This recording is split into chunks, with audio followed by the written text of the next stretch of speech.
잠이 깊게 들은 이 씨는 흐릿한 의식 속에서 며느리의 목소리가 들리기 시작했습니다.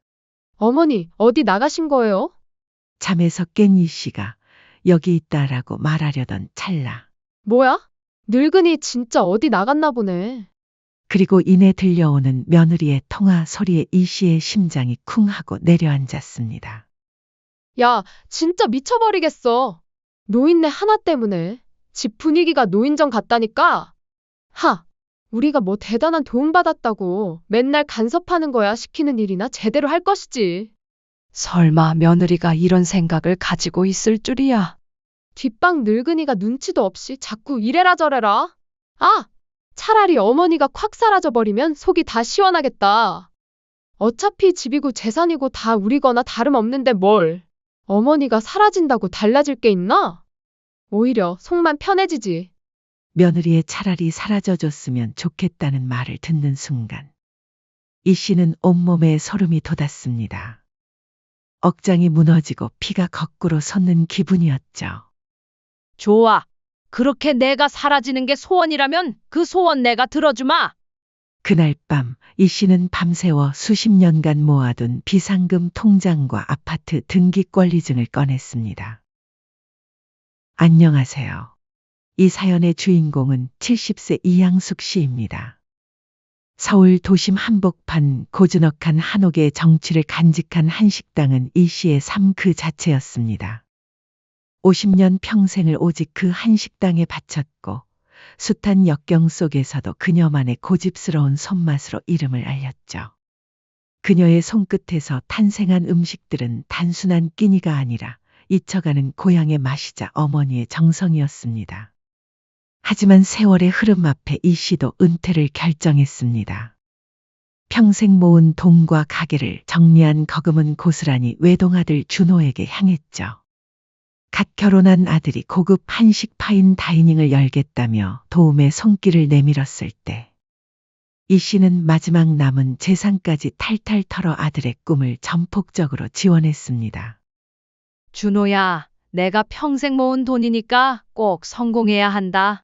내가 성공하는 것이 내 가장 큰 기쁨이야. 이 씨는 아들의 손을 꼭 잡으며 말했습니다. 아들의 눈에 맺힌 감사의 눈물을 보며 그녀는 모든 것을 내어주는 것이 조금도 아깝지 않았죠. 심지어 식당 근처의 30평대 아파트 한 채를 자신의 명의로 매입하여 아들 부부와 함께 살며 손주들을 돌보기로 했습니다. 그 모든 것이 아들 내외의 행복을 빌었던 어머니의 순수한 마음이었죠. 내가 있으면 아이들 키우는데 도움이 될 테고 며느리도 편할 거야. 이 씨는 그렇게 생각했습니다. 초반에는 화목한 가정을 꿈꿨던 이 씨의 기대는 산산조각 났습니다. 아들과 며느리는 자신들의 편의를 위해 그녀를 필요한 존재로만 여겼습니다. 아침 햇살이 채 들기도 전에 며느리의 날카로운 목소리가 이 씨의 단잠을 깨웠죠. 어머니, 애들 학교 늦겠어요. 깨기 전에 아침밥 좀 빨리빨리 차려주세요. 식탁에 앉자마자 재촉하는 며느리의 등살에 이 씨는 매일 새벽같이 일어나 진수성찬을 차려냈습니다. 저녁에는 아이들이 학원에서 돌아오면 씻기고 옷 갈아입히고 밥 먹이는 독박 육아가 고스란히 그녀의 몫이었습니다. 반면 며느리는 퇴근 후 소파에 누워 텔레비전만 보거나 늦게까지 친구들과 전화 통화를 하며 아이들은 아예 신경도 쓰지 않았죠. 한 번은 이 씨가 손주에게 덧셈을 가르치고 있었습니다. 아이가 할머니, 이거 어떻게 해요? 하고 물으면서 연필을 들고 끙끙거리는 모습이 너무 귀여웠죠. 이 씨는 정성스럽게 하나하나 설명해주고 있었는데 며느리가 다가와 눈살을 찌푸리며 말했습니다. 어머니, 그런 건 학원 선생이 할 일이에요. 왜 학교도 못 나오신 어머니가 나서서 애들을 가르치려고 하세요? 하늘아 나도 덧셈 뺄셈 정도는 할 줄 안다. 괜히 잘못된 교육 받으면 나중에 버릇 고치기 어렵다고요. 어머니는 그냥 애들 밥이나 잘 먹이세요. 대놓고 면박을 주는 며느리의 말에 이 씨는 속으로 천불이 났지만 애써 참고 고개만 끄덕였습니다. 하지만 속으로는 내가 뭘 잘못했나 하는 생각이 들었죠. 한편 며느리는 다른 사람들 앞에서는 또 달랐습니다. 친척이나 아들의 사업 관계자들이 방문하면 며느리는 환한 얼굴로 변신했죠. 저희 어머니 음식 솜씨가 정말 최고세요. 덕분에 집안에 늘 잔치 분위기죠. 번지르르하게 칭찬하는 척했습니다. 하지만 손님들이 돌아가기 무섭게 며느리의 태도는 180도 돌변했습니다. 아, 진짜 어머니랑 어머니 음식 냄새 때문에 집안 공기가 탁해졌잖아요. 대체 언제까지 이런 구닥다리만 해드실 거예요? 모욕적인 말을 서슴지 않았죠. 심지어 명절은 이 씨에게 가장 고통스러운 시간이었습니다. 다른 집 어머니들이 자식들과 함께 쉬는 동안 이 씨는 온종일 부엌에서 명절 음식을 준비를 해야 했죠. 반면 아들 내외는 편하게 안방에서 잠을 자거나 이미 해외여행을 떠난 뒤였습니다. 실제로 아들과 며느리는 매년 해외여행을 갈 때마다 이 씨에게 집안일을 모두 맡긴 채 떠났죠. 이 씨는 그럴 때마다 뼈아픈 배신감과 함께 자신을 향한 가족의 무관심을 체감해야 했습니다. 혼자 남겨진 집에서 이 씨는 왠지 모르게 마음이 허전했습니다. 가족이 함께 해야 할 명절에 혼자 준비하고 혼자 정리하는 것이 당연한 일이 되어버린 것이죠. 아침 저녁으로 이어지는 며느리의 무시와 푸대접. 그리고 마치 집안의 가사 도우미처럼 취급하는 그들의 태도 속에서 이 씨는 끓어오르는 분노를 사귀며 인내했습니다. 매일 밤 잠 못 이루며 천장을 바라보는 것이 그녀의 일상이 되었습니다. 내가 대체 뭘 잘못했길래? 수없이 되뇌었지만 답은 나오지 않았죠. 아들 부부는 이 씨를 그저 자신들의 편의를 위한 도구쯤으로 생각하는 듯했습니다. 특히 며느리의 행동은 날이 갈수록 도를 넘었습니다. 쌓이고 쌓인 모욕감과 배신감은 이 씨의 마음에 감정의 골이 깊어지던 와중에 어느 날 저녁 결국 엄청난 사건이 발생하고 말았죠. 이 씨는 오늘도 온종일 집안일을 하고 손주들 뒤치다꺼리를 하느라 허리와 다리가 욱신거렸습니다. 간신히 저녁 식사를 준비해 놓고 다용도실에서 빨래를 정리하던 중 피로가 몰려와 다용도실 바닥에 잠깐 잠이 들어버렸죠. 이 씨는 잠이 깊게 들었는지 흐릿한 의식 속에서 며느리의 목소리가 들려왔습니다. 어머니, 나가신 거예요? 자신을 부르는 며느리의 목소리에 잠이 깬 이 씨는 여기 있다라고 말하려던 찰나 며느리의 짜증 섞인 혼잣말이 그녀의 귀에 콕 박혔습니다. 뭐야? 늙은이 진짜 어디 나갔나 보네. 곧이어 며느리는 거실 소파에 앉더니 이 씨가 다용도실에 있을 줄은 상상도 못했는지 대놓고 큰 소리로 친구와 통화를 시작했습니다. 이내 들려오는 며느리의 통화 소리에 이 씨의 심장이 쿵 하고 내려앉았습니다. 야, 진짜 미쳐버리겠어. 노인네 하나 때문에 집 분위기가 너무 답답해. 평생 요리만 하셔서 맨날 구닥다리 음식이나 하고 지겨워 죽겠다니까! 하! 우리가 뭐 대단한 도움 받았다고 맨날 간섭하는 거야. 애들한테 이상한 것만 가르치려고 하고 시키는 일이나 잘하시지. 설마 며느리가 이런 생각을 가지고 있을 줄이야. 뒷방 늙은이가 눈치도 없이 자꾸 이래라 저래라. 차라리 어머니가 콱 사라져버리면 속이 다 시원할 텐데. 어차피 집이고 재산이고 다 우리거나 다름없는데 뭘. 어머니가 사라진다고 달라질 게 있나? 오히려 속만 편해지지. 이 씨는 그 말을 듣는 순간 온몸에 소름이 돋았습니다. 억장이 무너지고 피가 거꾸로 솟는 기분이었죠. 자신이 지금껏 바쳐온 모든 것이 마치 쓰레기처럼 취급당하고 있었다는 사실에 눈앞이 캄캄해졌습니다. 뒷방 늙으니 사라져버리면 속 시원하다는 말들은 단순한 비난이 아니었습니다. 그것은 평생을 바쳐온 그녀의 존재 자체를 부정하는 비수였죠. 이 씨는 다용도실 바닥에 주저앉아 눈물을 흘렸습니다. 70년을 살아오면서 이렇게 모욕적인 말을 들어본 적이 없었습니다. 이 씨는 처음에는 이대로 나가서 바로 따져볼까 생각했습니다. 하지만 잠시 후 그 정도로는 분이 풀리지 않을 것 같았죠. 그때 이 씨는 조용히 다용도실에서 나왔습니다. 어머니, 언제부터 계셨어요? 혹시 통화 들으셨어요?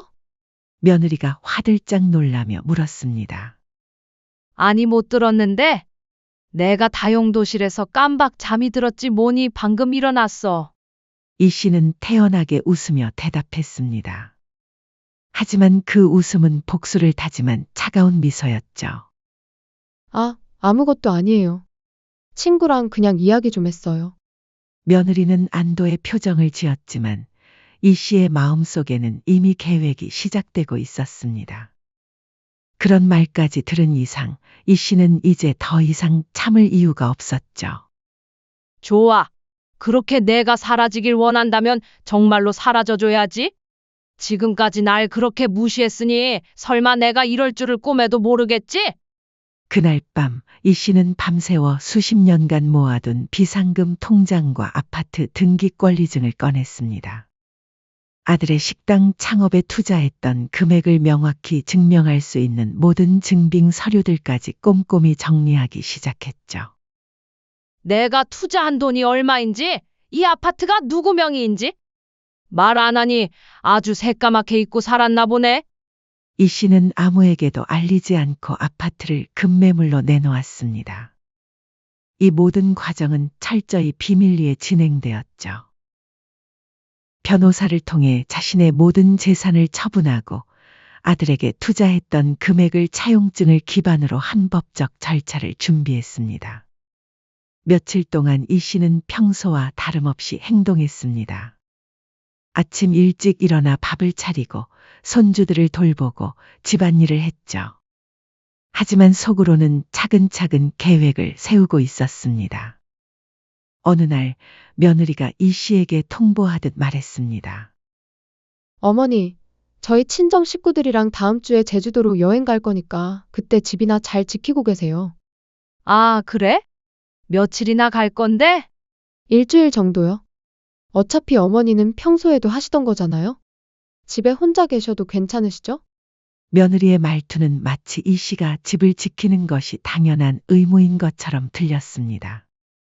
이 씨는 그 말을 듣고 속으로 회심의 미소를 지었습니다. 바로 그날 아들 내외 친정 식구들과 여행을 떠나는 날을 자신의 완벽한 사라짐의 날로 결정했던 것이죠. 그래, 잘 다녀와라. 집은 걱정 마. 감사해요, 어머니. 역시 어머니가 계시니까 든든하네요. 며느리의 말에 이 씨는 쓴웃음을 지었습니다. 든든하다고? 사라지면 쏙 시원하다고 하면서? 아들 내외가 여행을 떠나던 날 아침, 이 씨는 평소처럼 환한 웃는 얼굴로 배웅했습니다. 아들 내외의 차가 멀어지는 것을 지켜본 이 씨는 집으로 돌아가 마지막 준비를 시작했습니다. 이 씨는 평소처럼 고무장갑을 끼는 대신 캐리어에 자신의 짐을 챙기기 시작했습니다. 그리고 평생을 담아온 삶의 무게를 덜어내는 홀가분한 발걸음으로 집을 나섰죠. 이제 사라져줄 시간이네. 그럼 어디 한번 나가볼까? 여행에서 돌아온 그들은 어머니가 감쪽같이 사라진 상황에 당황했습니다. 뭐야? 어머니가 어디 가셨나? 왜 이렇게 집이 허전해? 그들은 잠시 당황했지만 이내 대수롭지 않게 여겼습니다. 잠시 친척 집에 가셨겠지. 어머니가 좀 쉬고 싶으셨나 보네. 이 씨의 연락이 없었지만 그들은 의아해했을 뿐 적극적으로 어머니를 찾을 생각은 하지 않았습니다. 오히려 며칠은 오히려 홀가분해하는 기색이었죠. 드디어 자유다. 며느리는 신이 나서 말했습니다. 하지만 일주일이 지나자 상황이 달라지기 시작했습니다. 이 씨가 흔적도 없이 사라진 뒤 아들과 며느리의 삶은 한순간에 아수라장으로 변했습니다. 아침 식탁은 텅 비어 있었고 아이들은 배가 고프다며 울어댔습니다. 엄마 배고파요. 할머니는 언제 와요? 잠깐만, 엄마가 뭔가 해줄게. 며느리는 허둥지둥 음식을 차렸지만 아이들은 맛이 없다며 먹지 않았죠. 아이들의 등하원은 매일 아침 전쟁이 되었습니다. 여보, 빨리 애들 좀 챙겨줘. 나 바빠. 당신이 해? 부부는 매일 아침 누가 아이들을 학교에 데려다 줄지로 싸웠습니다. 간신히 아이들을 학교에 보내고 나면 쌓여있는 집안일에 며느리는 지쳐갔죠. 그러던 어느 날 그들에게 날벼락 같은 소식이 전해졌습니다. 법률사무소에서 등기 우편으로 날아든 충격적인 통보서였죠. 아파트 매매 계약 완료 통지서. 이게 무슨 소리야? 며느리는 경악하며 소리쳤습니다. 여보, 이게 뭐야? 지금 우리 집이 팔렸다는 거야? 아들은 통보서를 움켜쥔 채 말문이 막혔습니다. 시끄러우니까 소리 좀 지르지 마. 집이 어머니 명의인 건 맞지만 어머니가 우리한테 말도 없이 집을 팔았다고. 그제야 그들은 심각성을 깨달았습니다. 아들이 이 씨에게 전화를 했지만 당연하게 받지 않았죠. 이에 며느리는 화를 참지 못하고 악을 쓰다가 갑자기 머릿속에 그날 친구와 통화한 날이 떠올랐습니다. 뒷방 늙으니 사라져버리면 속 시원하겠다. 던 말들이 머릿속에서 맴돌았죠. 설마, 어머니가 그때 들으셨나? 며느리는 소름이 돋았습니다. 그렇다면 어머니는 다 아시면서 모른 척하시고 이 모든 걸 준비하신 건가 하는 생각이 들었죠. 하지만 연락이 안 되니 확인할 방법은 전혀 없었죠. 시간이 흘러 아파트가 매각되면서 그들은 하루아침에 갈 곳 없는 신세가 되어버린 것이죠. 며느리는 울부짖으며 말했습니다. 어머니께 연락 좀 해봐. 대체 어디 계신지 알아봐야 할 거 아니야. 이러다 우리 길바닥에 나앉게 생겼어. 하지만 이미 이 씨의 모든 연락 수단은 차단된 뒤였습니다. 설상가상으로 또 다른 우편물이 도착했습니다. 이번에는 변호사 사무소에서 온 채무 이행 촉구서였죠. 식당 창업 자금 2억 원에 대한 이자와 원금을 즉시 변제하라. 는 내용이었습니다. 이게 무슨, 어머니가 그냥 해주신 게 아니었어? 아들과 며느리는 당황하며 서류를 다시 읽어봤습니다. 하지만 엄연히 차용증에 사인한 것은 그의 필적이었죠. 차용증? 2억? 당신 이게 다 뭐야? 그게 사실 그냥 빌려주신 게 아니라 차용증을 써야지 주시겠다고 하셔서. 그땐 돈이 급해서 어머니 말대로 했어. 야, 그 중요한 걸 왜 이제서야 말해? 며느리는 화를 내며 소리쳤습니다. 그들은 그제야 이 씨가 얼마나 치밀하게 준비했는지 깨달았습니다. 한 달이 지나자 더 큰 문제가 터졌습니다. 아들이 운영하는 고급 한식당에 이상한 일들이 벌어지기 시작했죠. 어느 날 주방장이 갑자기 찾아와 말했습니다. 사장님, 죄송한데 저 그만두겠습니다. 네, 갑자기 왜요? 무슨 일이라도? 다른 곳에서 더 좋은 조건을 제시해서요. 그 뒤로 베테랑 주방 인력들이 이유도 없이 한꺼번에 이탈하기 시작했습니다. 사실 아들이 모르는 것이 있었습니다. 이 씨는 그동안 식당 운영에 보이지 않는 큰 역할을 해왔던 것이죠. 식자재 관리부터 직원들과의 관계까지 아들이 직원에게 크게 화를 내거나 서운하게 행동을 할 때마다 노련한 이 씨가 뒤에서 말로 직원들을 보듬어주고 달래왔던 것입니다. 그런 이 씨의 이런 중재가 없어지자 직원들은 하나둘 떠나기 시작했죠. 손님들의 발길도 뜸해지기 시작했습니다. 맛이 예전만 못해요. 서비스가 엉망이에요. 라며 온라인 리뷰에는 악평이 줄을 이었죠. 아들은 허둥지둥했지만 이 씨의 그림자 없이는 아무것도 해결할 수 없었습니다. 도대체 왜 이런 일이 벌어지는 거지? 2달이 지나자 며느리도 한계에 다다랐습니다. 빨리 어머니한테 연락해봐. 집이 문제가 아니고 이러다가 우리 진짜 망하겠어. 내가 계속 연락하고 있잖아.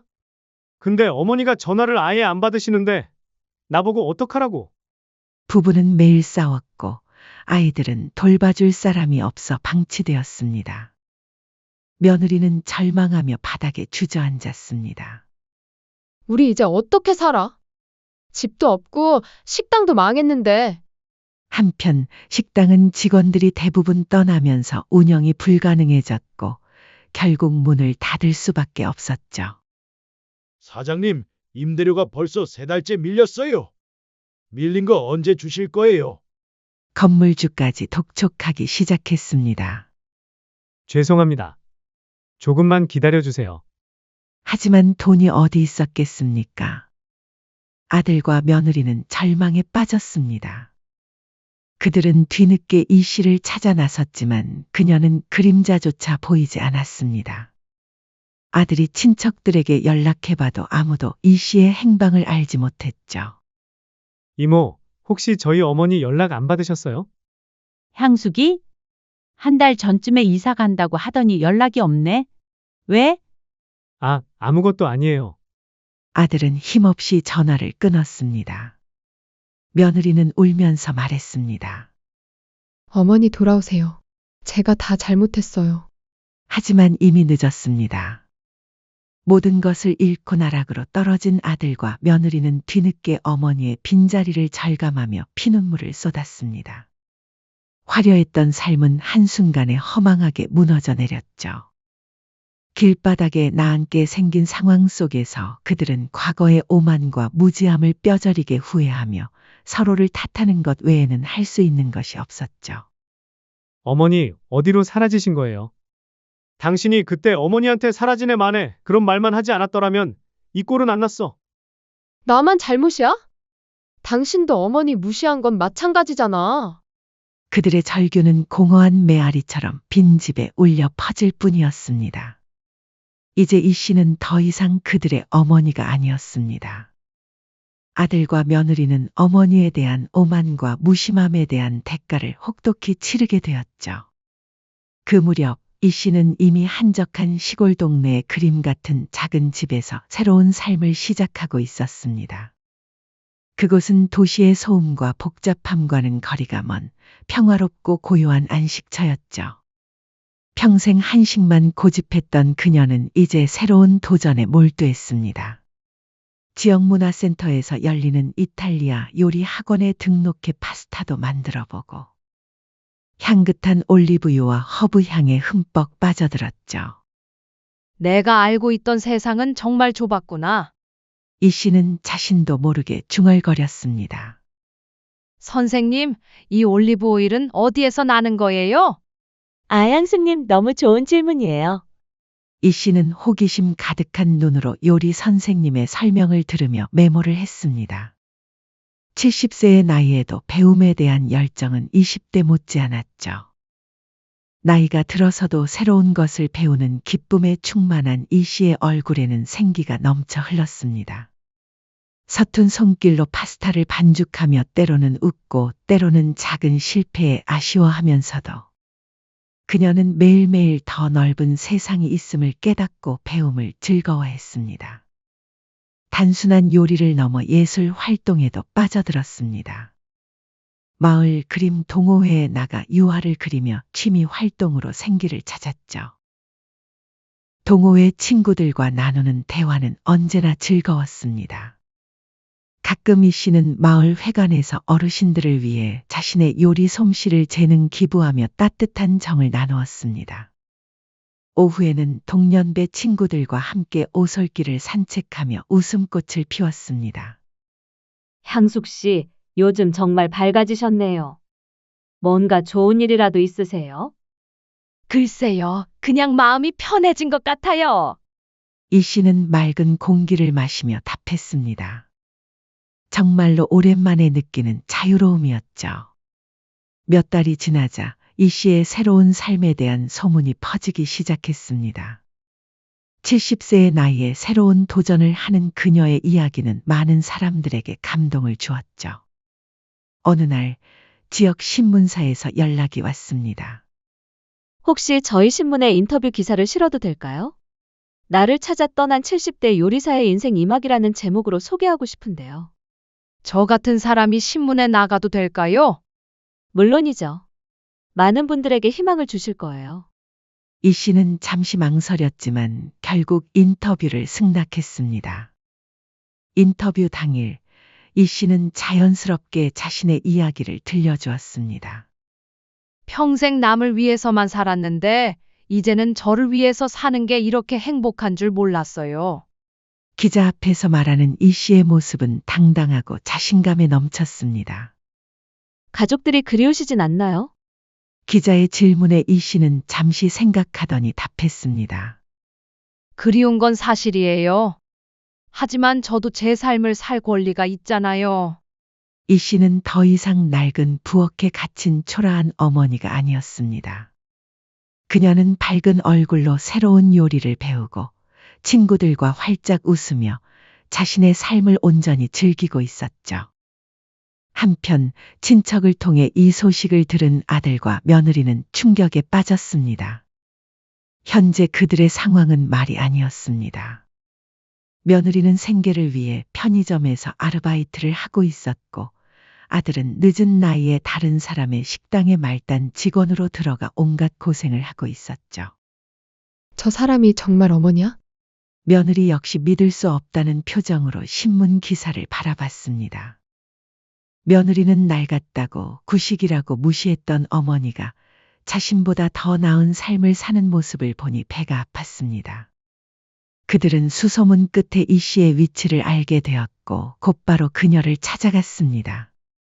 시골 마을에 도착한 아들과 며느리는 작은 집 앞마당에서 꽃을 가꾸고 있는 이 씨를 발견했습니다. 어머니, 아들이 달려가며 소리쳤습니다. 이 씨는 천천히 고개를 들어 그들을 바라봤습니다. 놀라는 기색도 반가워하는 기색도 없었죠. 어떻게 여기까지 왔니? 담담한 목소리였습니다. 어머니, 저희가 잘못했어요. 용서해 주세요. 며느리는 무릎을 꿇고 눈물을 흘렸습니다. 엄마, 제발 우리 집에 돌아가요. 저희가 다시 잘할게요. 아들도 함께 무릎을 꿇었습니다. 하지만 이 씨는 담담한 표정으로 그들을 바라볼 뿐이었습니다. 너희 좋으라고 사라져 준 건데 갑자기 이제 와서 왜 그러니? 이 씨의 말에 며느리는 더욱 울음을 터뜨렸습니다. 어머니, 정말 죄송해요. 제가 정말 못된 며느리였어요. 이 씨는 차갑게 웃으며 대답했습니다. 아, 그때 내가 친구한테 전화로 뭐라고 했더라? 노인네 하나 때문에 집 분위기가 너무 답답해. 뒷방 늙은이가 눈치도 없이 자꾸 이래라 저래라. 차라리 콱 사라져버리면 속이 다 시원할 텐데. 어차피 집이고 재산이고 다 우리거나 다름없는데 뭘. 이라고 했지 아마? 며느리는 얼굴이 새하얘졌습니다. 어머니, 역시 다 들으셨군요. 며느리는 고개를 떨어뜨렸습니다. 다 들었지. 그래서 며느리 소원대로 해줬잖아. 사라져 달라고 했으니까 사라져 준 거야. 어머니, 그래도 가족인데 한 번만 용서해 주세요. 아들이 애원했지만 이 씨는 비웃음을 지었습니다. 가족? 가족이라면 서로 존중해야 하는 거 아니니? 너희들은 날 가족이 아니라 가사도우미로 생각했잖아. 아들과 며느리는 할 말이 없었습니다. 어머니, 그냥 가거라. 난 이미 너희 없이도 충분히 행복해. 이 씨의 단호한 태도에 아들과 며느리는 더 이상 뭐라고 말할 수 없었습니다. 그들이 알던 어머니가 아니었죠. 결국 그들은 빈손으로 돌아갈 수밖에 없었습니다. 이 씨는 그들이 떠나는 뒷모습을 잠시 바라보다가 다시 자신의 일상으로 돌아갔습니다. 누구의 엄마나 시어머니가 아닌 오직 이양숙으로서의 삶을 당당하게 살아가고 있었죠. 그녀의 복수는 스스로의 가치를 증명하고 진정한 자유를 얻는 통쾌한 승리였습니다. 아들 내외에게는 잃어버린 것을 깨닫는 값비싼 수업이 되었죠. 이 씨는 이제 과거의 짐을 내려놓고 자신만의 맛과 행복을 찾아 인생의 황금기를 만끽하고 있었습니다. 이제 그녀에게는 진정으로 자신을 아끼고 존중해주는 사람들이 있었습니다. 별이 총총한 시골 밤하늘 아래 이 씨는 마침내 진정한 평화를 찾았습니다. 사연은 여기까지였습니다. 구독, 좋아요, 댓글은 무료이며 영상 제작에 큰 힘이 됩니다. 알림 설정을 하시면 더욱 새롭고 재밌는 사연을 빠르게 즐기실 수 있습니다. 인생의 쉼표를 시청해 주셔서 감사합니다.